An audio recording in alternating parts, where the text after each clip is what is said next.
Good afternoon, folks. This is Steve McCraw with Busybody Home Fitness here in glorious Houston, Texas. Today we're going to be discussing how to choose the right elliptical for you. You know, with so many different brands, so many different styles of ellipticals, people always ask me, they say, Steve, what is the right elliptical for me, or what elliptical should I choose? Well, I always kind of joke around with people, and I'll tell them, I said, that's kind of like me taking you to dinner and saying, I don't care what you like to eat. This is what we're ordering. And then at the end of dinner, I ask you to buy. It doesn't work that way. This is going in your home. This is for your fitness. This is for your specific needs.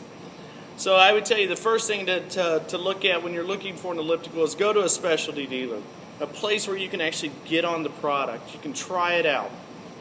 You can talk to someone who does this for a living, someone who actually puts a lot of pride and joy into what they do, and that has the knowledge about what makes this product different than the other. That is such a huge advantage of choosing an elliptical versus going online and shopping or going to a big box store where you can actually see the box there, but you can't get on the product and try. So check out a specialty fitness dealer. The next thing I would say is what to look for when you do get on that elliptical. You're listening to a guy today that's had 3 knee reconstructive surgeries. I've had a lot of back injuries. I'm not a runner. I use an elliptical. I can't take that pounding on my joints anymore. So from my own personal experience, I would tell you that you want to look for something with close pedal spacing. The reason for that is I don't know anybody in the world who walks or runs down the street like a duck. You don't waddle.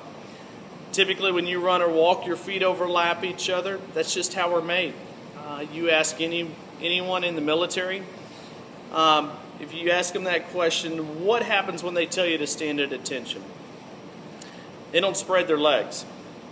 Their heels click together.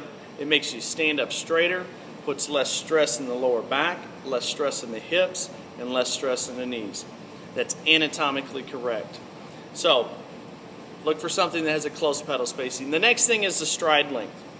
I don't walk down the street with my head bobbing up and down, and neither do you.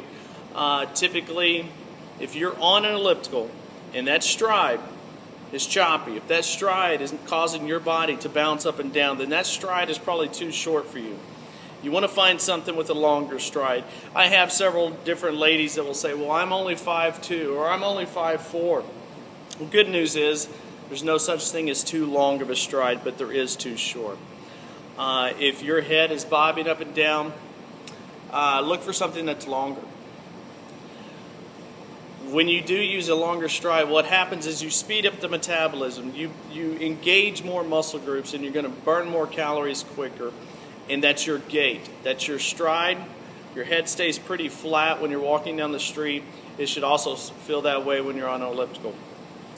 I hope these tips were helpful for you. You can follow us on Twitter at Busybody6134 or follow us on Google Plus at Busybody Westheimer. Thank you.